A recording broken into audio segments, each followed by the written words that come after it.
Hello students, welcome back to my channel M for PRT and TGT. तो अभी प्रेरणा के हम लोग डिस्कस कर रहे थे प्रेरणा के बारे में, और आज हम देखेंगे अभिप्रेरणा के सिद्धांत। ठीक है, अभिप्रेरणा के बारे में पढ़ लिया था, अभिप्रेरणा के कौन कौन से घटक हैं उनको देख लिया था, अभिप्रेरक क्या होते हैं उसके बारे में हो गया, अभिप्रेरकों के प्रकार हो गया है। अगर आपने वीडियो ना देखी हो तो जा कर के देख सकते हैं। अब एक बहुत ही इम्पॉर्टेंट जो हेडिंग है वो है अभिप्रेरणा के सिद्धांत। आज उसको कवर करेंगे, एक एक सिद्धांत करके कवर करेंगे। आज जो सिद्धांत बताने वाली हूँ वो मैकडूगल का सिद्धांत है। जितने भी अभिप्रेरणा के इम्पॉर्टेंट सिद्धांत हैं उनको मैं कवर करा दूँगी। ठीक है, केवीएस टीजीटी के सिलेबस में अभिप्रेरणा का अलग से टॉपिक दिया गया है, तो ये केवीएस के लिए और सुपर टेट में भी इस टॉपिक के बारे में पूछा जाता है, तो दोनों ही एग्ज़ाम के लिए काफ़ी इम्पॉर्टेंट है। इसके अलावा अगर आप यूपी टेट, सी टेट या अदर टीचिंग एग्ज़ाम की तैयारी कर रहे हैं तो भी इस टॉपिक को ध्यान से पढ़ें, क्योंकि ये टॉपिक आपके लिए बहुत ही इम्पॉर्टेंट है। ठीक है, एक एक सिद्धांत पढ़ेंगे और इतने ईजी वे में मैं समझाऊंगी हर सिद्धांत को कि एक बार पढ़कर सुनकर के ही आपको बिल्कुल अच्छे से वो याद हो जाएगा। ठीक है, अगर आपने 2 से 3 बार एक वीडियो देख ली तो मुझे नहीं लगता फिर आपको बिल्कुल भी भूलने की परेशानी होगी। ठीक है, वो बिल्कुल अच्छे से आपको याद हो जाएगा। तो अगर चैनल को लाइक, शेयर और सब्सक्राइब नहीं किया है आपने तो चैनल को लाइक कर दीजिए, शेयर कर दीजिए ज़्यादा से ज़्यादा, और सब्सक्राइब करने के साथ साथ बेल आइकन ज़रूर प्रेस कर दीजिए, क्योंकि मैं अपने चैनल पर केवीएस, एनवीएस, कस्तूरबा वैकेंसी से संबंधित जो भी जानकारियाँ मिलती हैं उसके बारे में इन्फॉर्मेशन प्रोवाइड कराती रहती हूँ। तो कोई भी जानकारी निकलेगी भर्ती संबंधित तो उसके बारे में आपको नोटिफिकेशन मिल जाएगा, तो इसलिए बेल आइकन प्रेस करना ना भूलें। तो आज स्टार्ट करेंगे अभिप्रेरणा का सिद्धांत, यानी कि थ्योरीज ऑफ मोटिवेशन। ठीक है, इसके अंतर्गत आज जो हम टॉपिक कवर करेंगे, जो सिद्धांत हम कवर करेंगे वो है अभिप्रेरणा का मूल प्रवृत्ति सिद्धांत, यानी इंस्टिंक्ट थ्योरी ऑफ मोटिवेशन। तो अभिप्रेरणा का मूल प्रवृत्ति सिद्धांत या इंस्टिंक्ट थ्योरी ऑफ मोटिवेशन, इसका प्रतिपादन किसने किया था? मैकडूगल ने किया था। ठीक है, ये नाम आप याद रखेंगे। मैकडूगल ने अभिप्रेरणा के किस सिद्धांत का प्रतिपादन किया था? तो अभिप्रेरणा के मूल प्रवृत्ति सिद्धांत या इंस्टिंक्ट थ्योरी ऑफ मोटिवेशन का प्रतिपादन किया था। इन्होंने इस सिद्धांत में ये बताया कि किसी भी परिस्थिति में किसी विशेष प्रकार का व्यवहार मानव क्यों करता है। मतलब मानव के सामने या किसी प्राणी के सामने कोई एक परिस्थिति आ जाती है तो उस परिस्थिति में वो कोई एक पर्टिकुलर, एक स्पेशल टाइप का बिहेवियर, कोई एक विशेष प्रकार का व्यवहार क्यों करता है, इसके बारे में उन्होंने बताया कि ऐसा क्यों करता है। किसी परिस्थिति में कोई व्यक्ति कोई विशेष व्यवहार कर रहा है तो क्यों कर रहा है। ठीक है, इसके बारे में इन्होंने सिद्धांत दिया है, अभिप्रेरणा का मूल प्रवृत्ति सिद्धांत।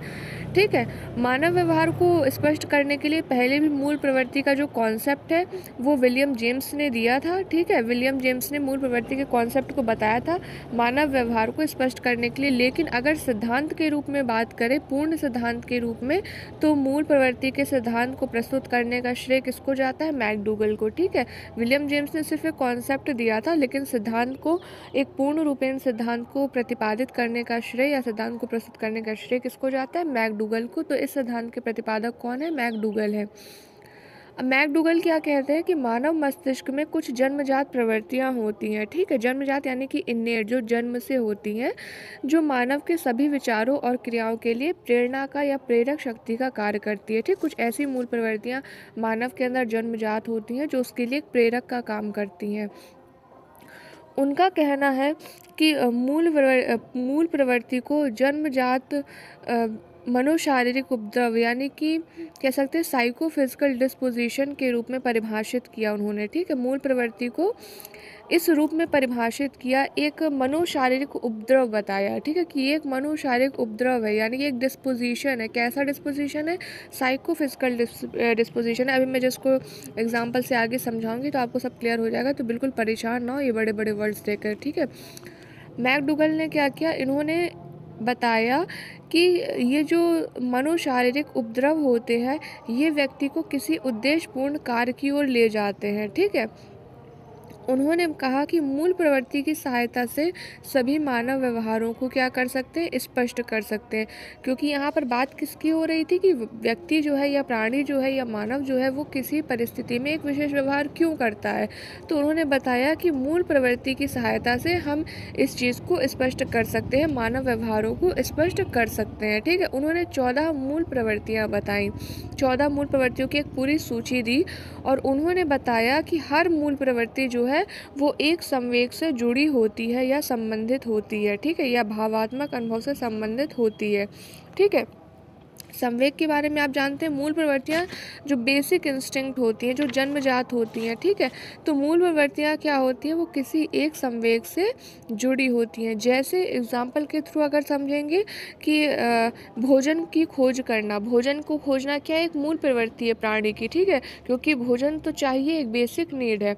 अब उस भोजन की खोज के साथ कौन सा संवेग संबंधित है, भूख लगने का संवेग। ठीक है, भोजन की खोज क्यों करता है इंसान, क्योंकि भूख लगती है उसको। ठीक है, अगर भूख ही ना लगे तो क्यों भोजन के पीछे अपना समय बर्बाद करेगा, मेहनत करेगा, मजदूरी करेगा, इतने सारे जो प्रयासें कर रहा है इंसान, कोशिश करता है, मेहनत करता है दिन भर, तो क्यों करता है, भोजन की प्राप्ति के लिए।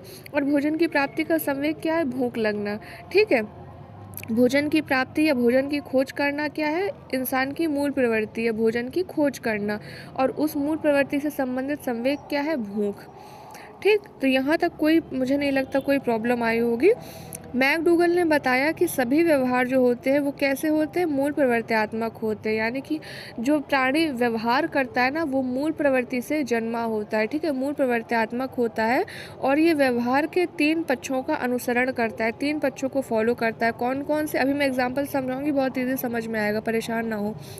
तो व्यवहार के 3 पक्षों को फॉलो करता है। कौन कौन से, संज्ञान यानी कि जानना, भाव यानी कि महसूस करना, और चेष्टा यानी कि करना।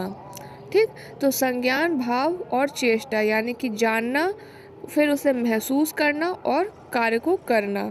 ठीक है, इनके द्वारा या इन 3 पक्षों के अनुसरण करके जो है मानव व्यवहार करता है। ठीक है, मानव का व्यवहार क्या करता है, इन 3 पक्षों को अनुसरण करता है। पहले किसी चीज़ को जानना, फिर उसे महसूस करना, फिर क्रिया करना। ठीक है, जैसे इसको मैं एग्जाम्पल के थ्रू समझाऊं, अभी 1 मिनट में आपको समझ में आ जाएगा। सपोज़ कोई व्यक्ति है, उसके सामने कोई हिंसक जानवर आ गया। अब उस व्यक्ति को पता है, यानी उसके संज्ञान में है, वो जानता है कि ये जो जानवर है ये हिंसक है, ये मुझ पर हमला कर सकता है, मुझे घायल कर सकता है। ठीक है, तो ये क्या हो गया, संज्ञान या जानना। अब जब उसने उस हिंसक पशु को देखा, हिंसक जानवर को देखा और वो जान गया कि ये मुझ पर हमला कर सकता है, मुझे मार सकता है, घायल कर सकता है, तो उसके अंदर भाव उत्पन्न हुआ। उसने कौन सा भाव उत्पन्न किया, डर का। ठीक है, उसके अंदर डर का भाव उत्पन्न हुआ, उसे डर महसूस हुआ उस हिंसक जानवर को देख के। ठीक है, अब जब डर महसूस हुआ तो उसने क्या की, चेष्टा की। ठीक है, चेष्टा मतलब क्रिया की। उसने क्या क्रिया की कि वहाँ से भाग गया, दौड़ लगा करके वो भाग गया। ठीक, आप किसी जंगल में जा रहे हो या रास्ते में जा रहे हो, कोई आपको बहुत भयानक सा जानवर मिल जाए तो आपको क्या होगा, डर लगेगा। क्यों, क्योंकि आप जान रहे हैं कि वो आप पर हमला करेगा, आपको घायल कर देगा, तो आप क्या करेंगे, भाग जाएंगे। तो यहाँ पर क्या हो गया, संज्ञान यानी कि जानना। व्यक्ति को जानना चाहिए कि वो चीज़ क्या है। ठीक है, व्यवहार के 3 पक्षों का अनुसरण करता है।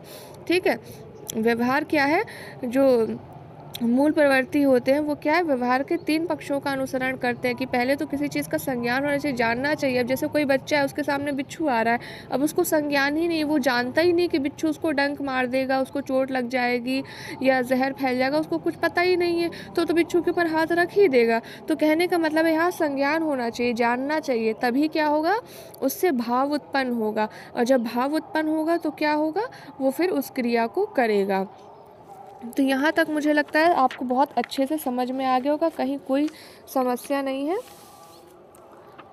अगर किसी को कोई भी समस्या हो कुछ भी समझने में तो आप कमेंट करके पूछ सकते हैं। ठीक है, लेकिन यहाँ पर क्या है, ये सिद्धांत तो शुरुआत में तो काफ़ी प्रचलित हुआ, क्योंकि जाहिर सी बात है जो चीज़ उन्होंने बताई है वो बिल्कुल सही है। लेकिन जो व्यवहारवादी मनोवैज्ञानिक है, जो व्यवहारवादी मनोवैज्ञानिक है, उन्होंने इसका क्या किया, विरोध किया और इसकी आलोचना करी। क्यों करी, क्योंकि जो व्यवहारवादी मनोवैज्ञानिक है उन्होंने ये सिद्ध किया कि मानव के जो भी व्यवहार हैं, ठीक है, सभी मानव व्यवहारों को मूल प्रवर्त्यात्मक नहीं माना जाता है, ठीक है, कि मानव के सारे जो व्यवहार है, जो मानव जितने भी व्यवहार करता है वो सब उसके जन्मजात होते हैं, ऐसा नहीं है। और ये चीज़ उन्होंने सिद्ध भी की है कि कई व्यवहार क्या होता है, मानव वातावरण में रह करके, गतिविधियाँ करके, क्रियाएँ करके सीखता है, वातावरण के द्वारा अर्जित करता है, ठीक है। सारे के सारे व्यवहार मूल प्रवर्त्यात्मक नहीं होते हैं, कुछ वातावरण के द्वारा अर्जित किए हुए भी होते हैं, ठीक है। तो पहली बात तो ये थी।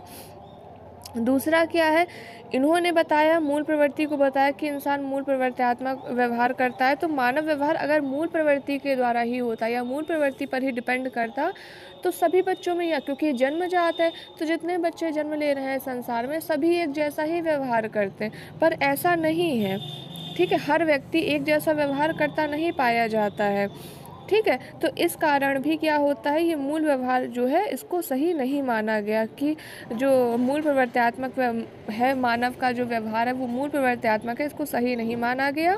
क्योंकि अगर मूल प्रवृत्ति होती, जन्मजात होती तो सभी एक जैसा ही व्यवहार करते। लेकिन आप खुद सोचिए, क्या एक ही परिस्थिति में हर व्यक्ति एक जैसा व्यवहार करता है? नहीं, ठीक है। मान लो कि 50 लोग हैं, ठीक है, 50 लोगों को एक ही परिस्थिति में डाल दिया गया। अब क्या वो 50 के 50 उस परिस्थिति में समान व्यवहार करेंगे? नहीं, कोई व्यक्ति अपने तरीके से कुछ सोच करके व्यवहार करेगा, कोई व्यक्ति किसी तरीके से व्यवहार करेगा।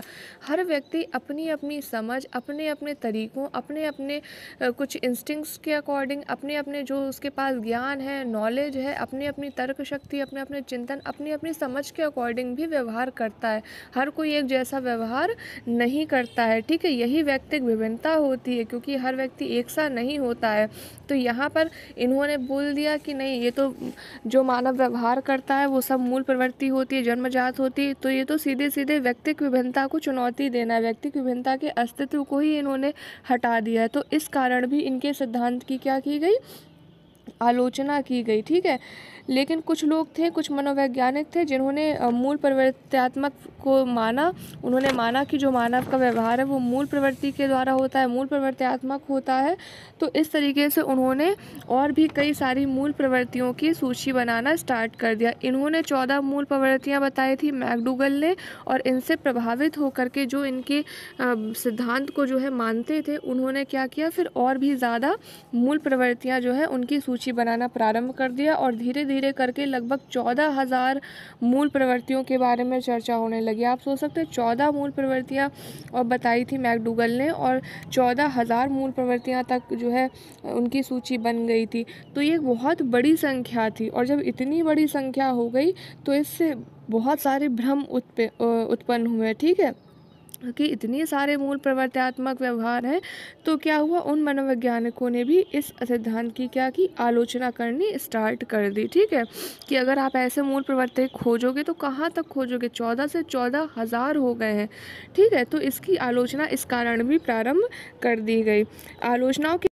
आलोचनाओं के बाद भी इस सिद्धांत का जो महत्व है वो पूरी तरीके से समाप्त नहीं हुआ, और आज भी ये जो सिद्धांत है मानव व्यवहार को स्पष्ट करने के लिए एक महत्वपूर्ण सिद्धांत माना जाता है, ठीक है। अभी भी इसका जो अस्तित्व है, जो महत्व है, वो समाप्त नहीं हुआ।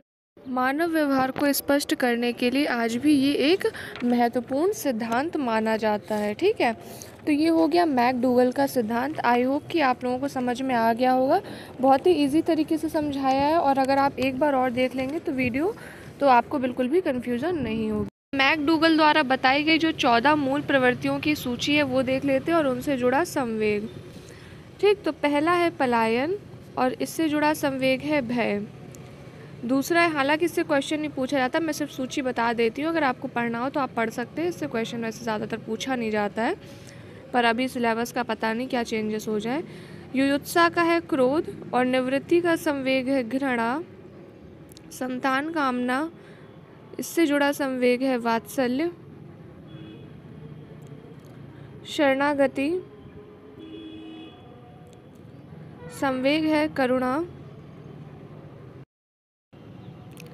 6th है काम वासना, संवेग है कामुकता। फिर 7वां है जिज्ञासा, इससे जुड़ा संवेग है आश्चर्य। फिर उसके बाद 8वां है दैन्य, इससे संबंधित संवेग है आत्महीनता।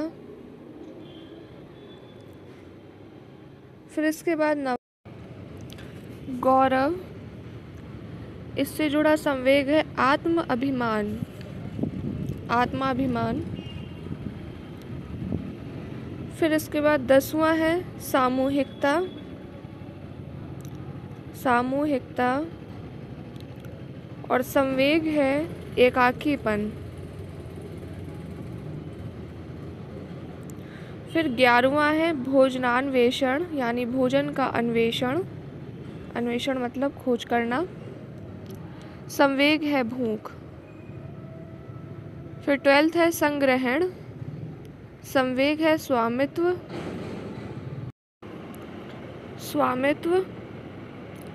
ठीक, फिर इसके बाद नेक्स्ट आ जाते हैं 13th नंबर का है रचनात्मकता, रचनात्मकता और इससे संबंधित जो संवेग है वो है कृतिभाव। रचनात्मकता यानी कंस्ट्रक्शन और कृतिभाव यानी क्रिएशन। फिर है हास यानी कि लॉफ्टर, 14 संवेग है आमोद। ठीक, हास क्या हो गया, मूल प्रवृत्ति और संवेग है आमोद। तो ये 14 मूल प्रवृत्तियाँ कवर हो गई हैं। हालांकि मूल प्रवृत्तियों से क्वेश्चन नहीं आता, लेकिन फिर भी मैंने उसकी सूची बता दी है। अगर आप लिखना चाहें या पढ़ना चाहें तो पढ़ सकते हैं। ठीक, तो यहाँ मैकडूगल का सिद्धांत ये पूरा कंप्लीट हो गया। जो भी प्रॉब्लम हो आपको इस सिद्धांत में कमेंट करके पूछ सकते हैं। ऑल द वेरी बेस्ट, आप जिस भी एग्ज़ाम की तैयारी कर रहे हो। Thanks for watching.